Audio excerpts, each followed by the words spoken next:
Bike mechanics. Are bike mechanics screwing you over? Today's video, I'm going to explain to you the difference between an honest bike mechanic and a dishonest bike mechanic. How do you know when you take your bike into the bike shop, how do you know that service writer or that bike mechanic is doing what is needed to be done to make your bike safe? And how do you know that they're not just padding things because bike sales are way down and they need to make money? And today's video, I'm going to explain to you the differences. And I think the best way to start to explain the differences is most everyone has a car, and they understand car mechanics can be scammers and car mechanics can be honest. And I'm going to explain to you the difference between an honest mechanic and a dishonest mechanic is their subjective understanding of the word need. Do you need to get this done? Okay, I know someone, they took in a 15-year-old Escort, Ford Escort, in to get serviced, and they walked out with a $2,000 suspension service package on it. It's like, does this old beater need a $2,000 suspension work service done on it? No, it did not need new struts. It did not need all that. It was able to go to point A to point B. Yeah, maybe the struts were completely shot. Does it really matter in the functionality and the safety of that car to get that work done? I would say that a mechanic that does that is a crook, and you are getting a crooked deal. Their understanding of the word need is very heavily tilted for their need for money. Does this make sense? And what brought on this little video rant for you was last night I saw a reel. A lady walks into a bike shop. She's recording herself. The mechanics do not know that their voices are getting recorded. And she's devastated because she just bought a $2,000 used bicycle. And the bike mechanics are doing a high pressure sales job in the background that she needs $950 worth of work done on that bike. They're not telling her this is to bring it up to as new condition. They're telling her these are safety issues. They said the bearings in the frame are so worn out, it is a safety issue. Okay, I'm going to be honest with you. I have fixed thousands and thousands of full suspension bikes. I have only ever once seen a frame break because the suspension pivot bearings were bad. And even then, it was I think the company was called TTI. It was a Taiwanese frame manufacturer. They put in a frame manufacturing plant in the US, and the frames that got produced in that plant are notorious for cracking all over the place. They are not super reliable aluminum frames. But regardless, this is a frame bearing, all right? Frame bearings, they're sealed bearings, and they're made to rotate 360 degrees. But they never rotate 360 degrees. They almost always rotate just that much. And if you have frame bearings that have gotten water and grime and they're like crusty, you can take your rear shock off and you can move your frame. If your frame is able to move as the shock moves, it is fine. Is it going to function as new like that with bearings that are a little crackly? No. But is your frame going to blow up on you? Absolutely not. Absolutely not. And then the other thing they said, this drivetrain is so worn out, it is borderline dangerous. Dangerous. A worn out drivetrain is dangerous. If a worn out drivetrain was ever dangerous, Shimano and SRAM would never have the gall to produce the drivetrain, okay? Just like suspension, a worn out fork is engineered so even if it's beat to crap, the lowers are never gonna fall off.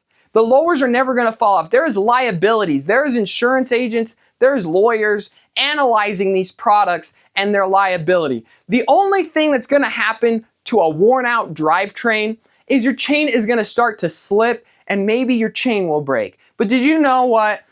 You can still win a downhill race if your chain snaps off mid-race. I would say the amount of people, what is the likelihood of you getting injured when your chain snaps on a mountain bike? Okay, when you're using your chain, you're going like 5 miles an hour. Let's be honest here. What's gonna happen? You have the like 0.05% chance of like the pedal clipping back and smacking you in the shins. I would not say that is dangerous.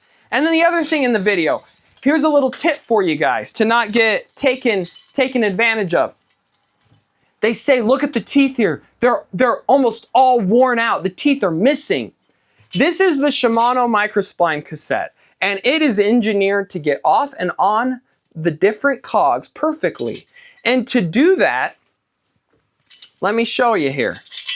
To do that, they design certain spots of the chainring to be extremely tiny. This is a brand new cassette. I could show this to an unsuspecting customer. I see, look right there, that chain, that tooth right there is half the size of the other teeth. This chain is wearing out. It is missing teeth. Sorry to get super up in your face there. I just want to show you that. Chain, so I don't know if, here's the thing, okay? You can get your bike repaired to be functional, or you can get your bike repaired to function as new.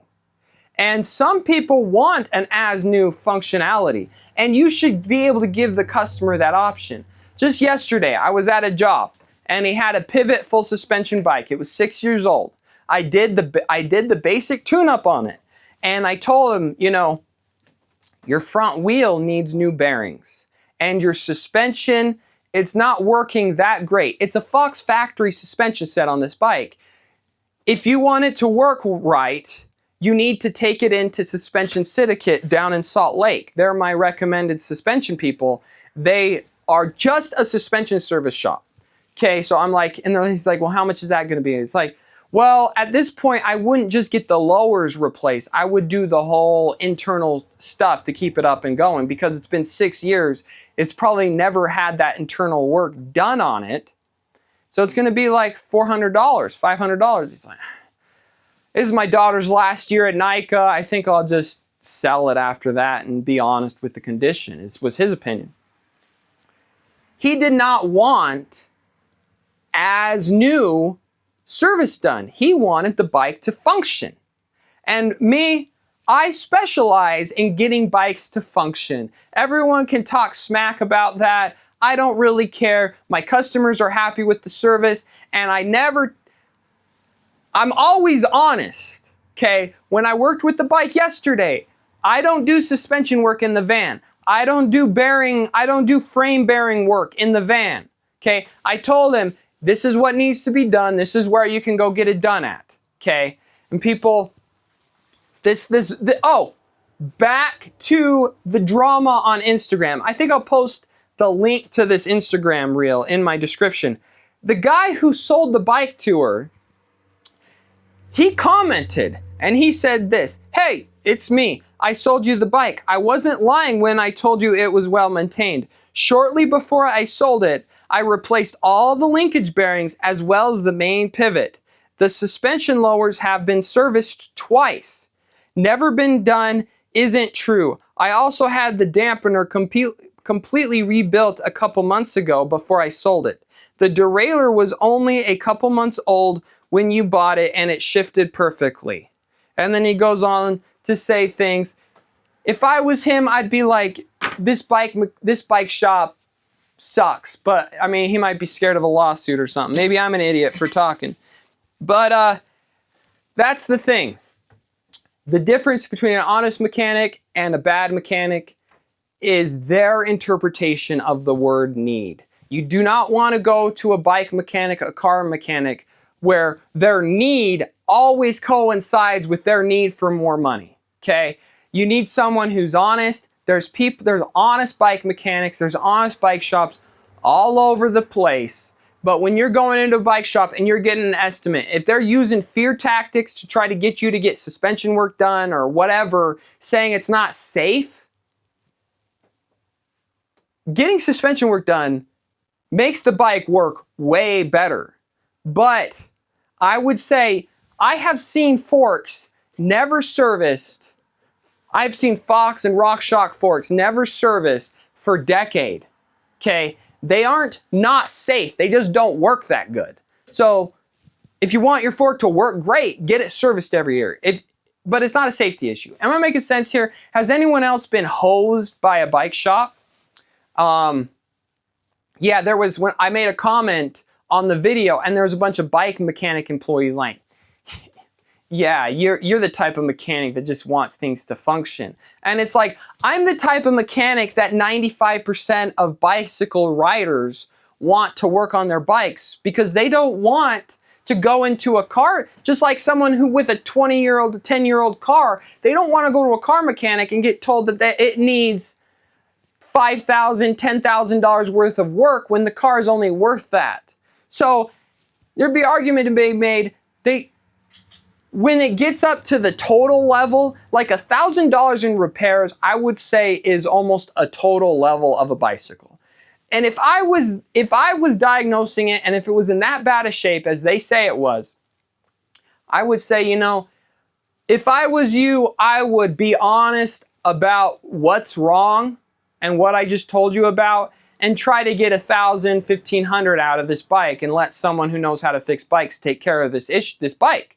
And I would go buy something else. But since I don't even sell bikes, I can be even more honest. I'd be like, Polygon, Bikes Online has good bikes. There's bikes on closeout down the street for $1,500. You can get a specialized full suspension stump jumper for $1,500 over at Al's.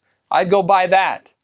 So, I'm rambling. Subscribe to the channel, guys. Come on. Come on. Or just hype the video. Actually, I think hyping my videos makes a bigger difference than people subscribing. But have a good day, everybody.